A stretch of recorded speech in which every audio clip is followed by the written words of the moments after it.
영의정 권철, 영의정 이탁 1편 영의정 권철, 조용한 거인, 복 많은 재상 1장 뿌리와 성장, 명문의 후예, 스스로 일어서다. 안동권 씨의 피를 이어받은 권철은 1503년 강화부사 권적의 아들로 태어났다. 그의 집안은 고려 태사권행에서 시작하여 조선 초 대학자 문충공 권근으로 이어지는 유서 깊은 가문이었다. 하지만 증조부는 연천 현감, 조부는 양근 군수에 그쳤으니 화려한 조상의 이름값만으로는 세상을 살 수 없었다. 권철은 스스로 길을 열어야 했다. 26세이던 1528년 진사시에 합격하고 32세이던 1534년 식년시 문과에 의과로 급제하며 관직의 문을 두드렸다. 성균관을 거쳐 예문관 검열로 첫 발을 내디딘 그는 곧바로 자신의 성품을 세상에 드러내는 사건과 마주한다. 당시 조정을 쥐락펴락하던 실력자는 좌의정 김한로였다.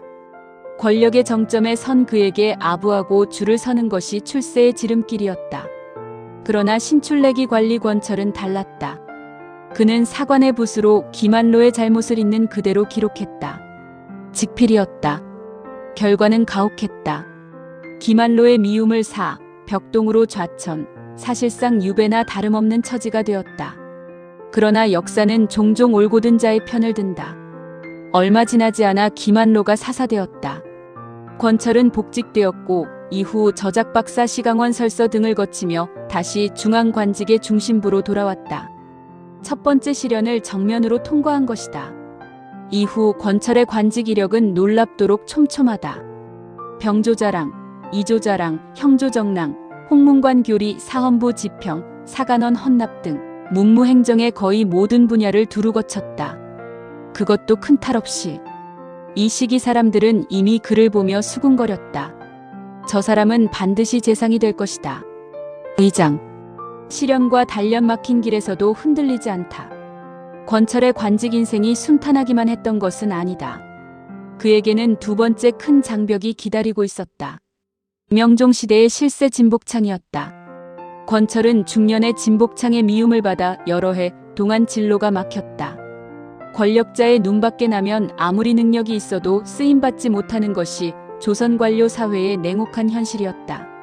하지만 권철은 굽히지 않았다. 압으로 위기를 벗어나거나 음모를 꾸며 반격하지 않았다. 그저 때를 기다렸다. 진복창이 패망하자 그는 다시 세상 밖으로 나왔다. 기말로 때와 판박이처럼 권력을 쥔 자가 무너지면 올곧은 자가 다시 일어섰다. 복직 이후 권철의 상승세는 거침없었다. 1550년 도승지에 오르고 1554년 경상도 관찰사, 1556년 형조판서로 발탁된다. 그해 호남에 왜구가 침범하는 사태가 발생하자 조정은 그를 전라도 관찰사 겸 도순찰사로 임명해 현장으로 보냈다. 그는 변경을 안정시키며 행정가를 넘어 위기관리자로서의 면모도 드러냈다. 이후 병조판서를 두 차례, 이조판서, 좌찬성, 우의정을 거쳐 1566년 드디어 우의정의 자리에 오른다. 이때 영의정 윤원영이 죄를 얻어 물러난 자리였다. 권력의 공백을 자신의 실력과 신망으로 채운 것이다. 그런데 이 시기 한 가지 오점이 기록에 남는다. 1561년 형조판서에 제수되었을 때 사관은 이양에게 빌부터 사람들이 더러운 인간이라 침을 뱉었다고 적었다. 권철도 완벽한 인간은 아니었다. 권력의 소용돌이 속에서 한 번쯤 흔들린 흔적이다. 그러나 이것이 그의 전부가 되지는 않았다. 사후에 작성된 졸기와 묘비명은 그에 대해 비교적 후한 평가를 남긴다. 한 번의 실수가 평생을 덮지 못한다는 것을 그의 삶이 보여준다. 3장 정점과 유산, 복 많은 재상, 이름을 남기다. 1567년 선조가 즉위하자 권철은 좌의정에 오르고 1571년 마침내 영의정의 자리에 올랐다. 그의 나이 69세였다. 이후 그는 영의정을 무려 4차례에 걸쳐 역임한다. 채직과 복직을 반복하면서도 13년간 조정의 중심을 지킨 것이다. 그 세월 동안 이준경, 홍섬, 박순, 노수신 같은 당대 명신들과 어깨를 나란히 하며 선조를 보좌했다. 권철의 리더십은 화려하지 않았다. 역사에 남을 개혁을 부르짖거나 적을 제거하는 정치적 책략을 구사하지 않았다. 그의 방식은 단순했다. 청신하게 법을 지키는 것. 이조판서와 병조판서로서 문무인사권을 쥐고 있었음에도 불공정한 인사로 적을 만든 기록이 없다. 언관들의 상소를 특별히 받은 일도 없었다. 사람들은 그를 두 가지 말로 불렀다. 복상의 얼굴, 후덕하고 복스러운 얼굴을 가진 사람. 거공, 크고 묵직한 인물. 요란하지 않지만 누구도 함부로 흔들 수 없는 산 같은 존재. 그것이 권철이었다. 그의 유산은 자신에게만 머물지 않았다.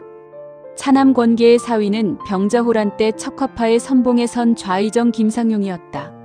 막내 아들 권율은 임진왜란의 영웅 도원수가 되어 행주대첩을 이끌었고 영의정인 권철보다 아들의 이름을 더 날렸다.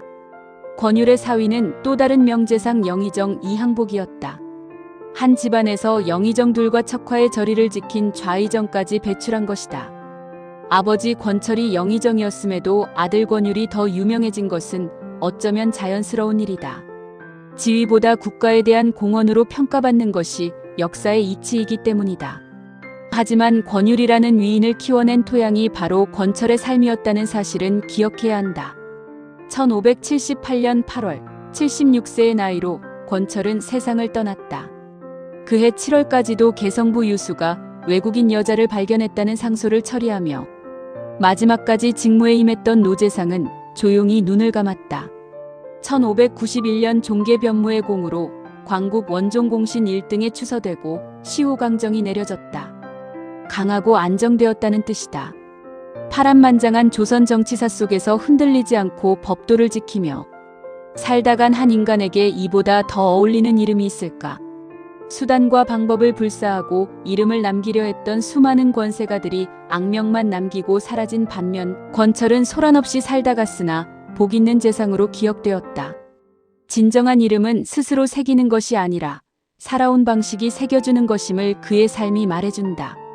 2편 영의정 이탁, 청렴과 강직으로 살다간 조선의 명재상.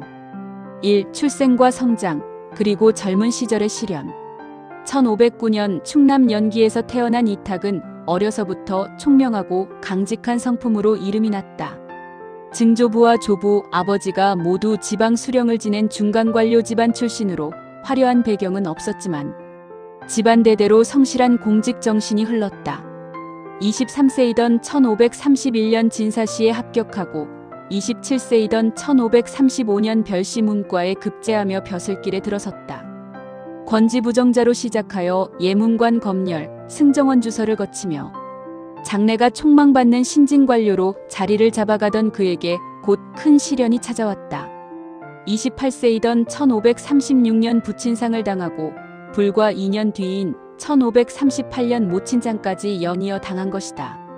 조선의 예법에 따라 이탁은 무려 5년간 부모의 묘 곁에서 여묘살이를 했다. 막 피어오르던 벼슬길이 5년간 멈춰버린 것이다. 그러나 이 기간이 이탁을 무너뜨리지는 않았다. 오히려 효성과 절의를 몸소 실천한 이 시간이 그의 인품을 더욱 깊이 다지는 계기가 되었다. 1541년 33세의 나이로 복귀한 이탁은 승문원 박사를 시작으로 성균관 전적, 예조자랑, 차관원 정원, 형조정랑, 병조정랑, 이조정랑 등 요직을 두루 거치며 빠르게 조정의 핵심 관료로 성장해 나갔다. 이 권세에 굽히지 않는 강직함, 이기, 윤원형과의 대결. 이탁의 일생에서 가장 인상적인 면모는 권력 앞에서도 한치도 물러서지 않는 강직함이었다.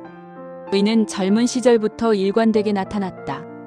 1548년 39세에 사헌부 지비로 재직하던 이탁은 대사헌 구수담과 함께 당대의 권신, 이기의 탐악과 방종을 탄핵하는 일에 가담했다. 이기는 을사사화를 주도한 막강한 실력자였다. 결과는 예상 가능했다.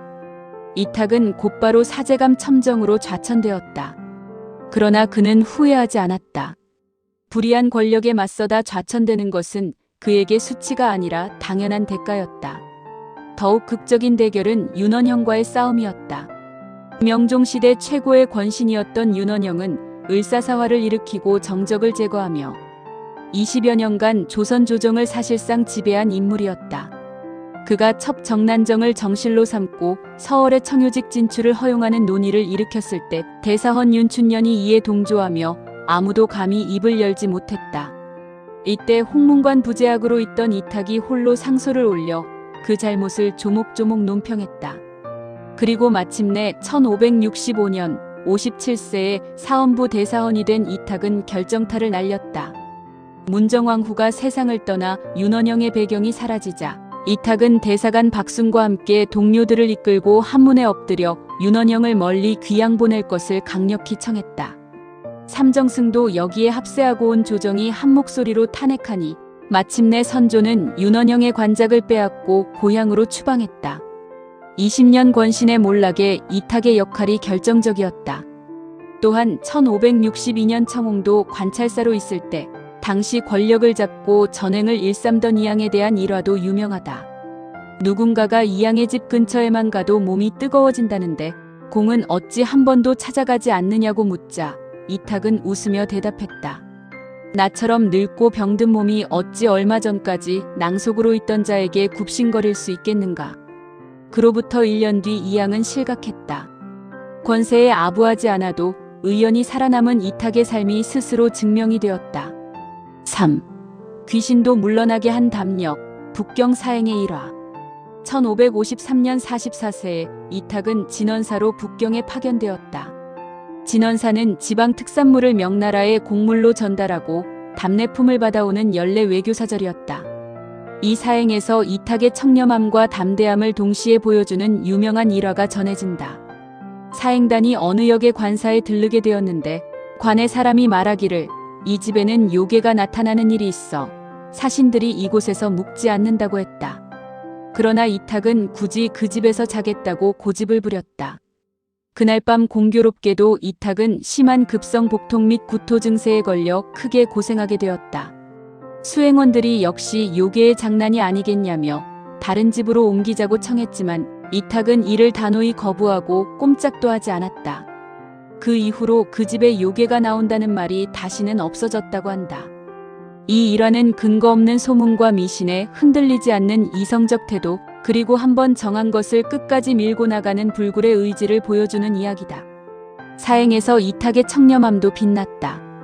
사신이 외국에 다녀오면 각종 물품을 챙겨오거나 수행원들이 편의를 봐달라는 청탁을 늘어놓는 것이 관행이었지만 이탁은 행랑이 쓸쓸하니 수종자가 두려워서 조용히 있고 법을 범하지 못했다고 기록될 정도로 일체의 사사로운 이익을 취하지 않았다.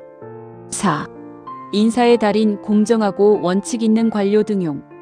이탁이 후세에 가장 높이 평가받는 업적 중 하나는 이조판서로서 보여준 탁월한 인사 행정이다. 1568년 60세에 이조판서에 오른 이탁은 오랜 권관들의 전횡으로 벼슬길이 심각하게 혼탁해진 조정을 바로잡는 일에 착수했다. 그의 원칙은 간명했다. 전형과 인선은 오로지 공론을 따른다. 재질과 덕행이 있는 선비라면 과거 시험을 거쳤든 아니든 모두 등용한다. 이는 당시로서는 매우 혁신적인 발상이었다. 조선 사회에서 과거 급제는 관직 진출의 거의 유일한 통로였는데 이탁은 그 장벽을 과감히 허물고자 했다. 이 원칙의 배경에는 이탁의 뼈아픈 통찰이 있었다. 훗날 영의정 시절 그는 이렇게 말했다. 한 예로 남명조식과 같은 이는 한때 숨은 인재였는데 재수하여 임명된 것이 하관 말직에 지나지 않았으므로 끝내 한마디 말도 하지 못한 채 죽었으니 이는 어진 자가 오지 않는 원인이다. 당대 최고의 학자 남명조식조차 과거 출신이 아니라는 이유로 제대로 쓰이지 못하고 생을 마감한 현실을 이탁은 깊이 안타까워했다. 당연히 기득권층의 반발이 거셌다. 시속에 편승하는 무리들이 불평하며 새 제도를 비난하자 이탁은 이렇게 잘라 말했다. 이렇게 하지 아니하고서는 고질화된 폐습을 뿌리 뽑을 수 없다. 그 결과 이름 있는 선비가 밑으로 처지는 일이 없어지고 모든 관직에 적임자를 얻게 되었다. 사관은 근세에 있어 전선을 맡은 책임을 훌륭히 완수한 이는 이탁보다 나은 사람이 없었다고 평했다. 이조판서 시절에 또 하나의 눈길을 끄는 일화가 있다. 훗날 서인의 영수로 이름을 날리게 되는 이조자랑 정철이 벼슬 후보 추천에서 이탁의 뜻을 어기고 번복하는 일이 잦았다. 상관의 의중을 거스른 것이다. 그러나 이탁은 이를 직원으로서 너그럽게 받아들였다. 자신의 의견에 반하는 부하의 소신을 꺾지 않았다는 것. 이건 역시 이탁의 도량을 보여주는 대목이다. 5. 영의정에 오르다 그리고 말년의 근심. 1571년 63세에 의정부 우의정에 오르고 1573년 65세에 마침내 영의정에 제수되었다. 조선 관료가 오를 수 있는 최고의 자리였다. 그런데 이탁의 반응은 세상의 기대와 전혀 달랐다. 그는 명을 받고 스스로를 책망하며 이렇게 말했다. 나와 같은 자도 또한 정승에 이르니 나란 일이 끝내는 어떻게 될지 모르겠다. 우려하는 기색이 얼굴에 역력했다고 한다. 송나라 장영의 창생이 복이 없다는 말을 인용하며 3번이나 사양했지만 결국 받아들여야 했다. 겸손한 자기 평가였지만 동시에 나라 걱정이 진심이었음을 보여주는 말이기도 하다. 그는 영의정으로 재직하는 동안 대동법의 전신이라 할 수 있는 곡물박납의 폐단 개혁을 추진하려 했다. 당시 곡물제도는 지방 특산물을 세금으로 바치게 했는데 중간 상인들이 대신 납부해주고 수십 배의 이익을 취하는 폐단이 극심했다. 이탁은 이를 바로잡기 위해 밤낮으로 애를 썼지만 임금의 의지가 약하고 중론도 하나로 모이지 않아 결국 뜻을 이루지 못했다. 이에 이탁은 탄식했다. 선왕의 법은 비록 변경할 수 없으나 법이 오래되면 폐단이 생기는 것이니 넘치는 것을 덜어내어 부족한 데에 보태는 일을 하지 않으면 안 되는데 지금 옛것을 따르는 데만 구애되어 변통할 수 없으니 어찌 불에 타는 화를 구제하고 물에 빠진 사람을 건져주는 뜻이겠는가. 개혁의 필요성을 이렇게 절박하게 인식했던 이탁이었지만 혼자의 힘으로 거대한 관성을 이길 수는 없었다. 1574년 4월 전 영의정 홍섬이 복귀하면서 이탁은 좌의정으로 밀려났다. 그 해에만 무려 26번의 사직 상소를 올린 끝에 겨우 허락을 받아냈다. 그리고 1576년 1월 9일 68세의 나이로 판중추부사 이탁은 생을 마감했다. 사관은 그의 졸기에 이렇게 적었다. 마음씀이 정대하고 도량이 웅이하였으며 성심으로 어진이를 좋아하고 선비를 사랑하였다. 평생 조정에 있으면서 대의에 입각하여 간신을 탄핵하였으므로 느면이 고든 신하의 절개가 있었으며 맑고 높은 지조도 일세의 으뜸이 되기에 충분하였다. 시호는 정숙, 곱고 엄숙한 삶이었다. 이탁은 화려한 학문적 명성보다는 묵묵한 실천으로 기억되는 인물이다. 그가 살았던 16세기 조선의 혼탁한 정치 현실 속에서 이탁의 삶은 원칙을 지키며 사는 것이 얼마나 어렵고 또 얼마나 값진 일인지를 조용히 증언하고 있다.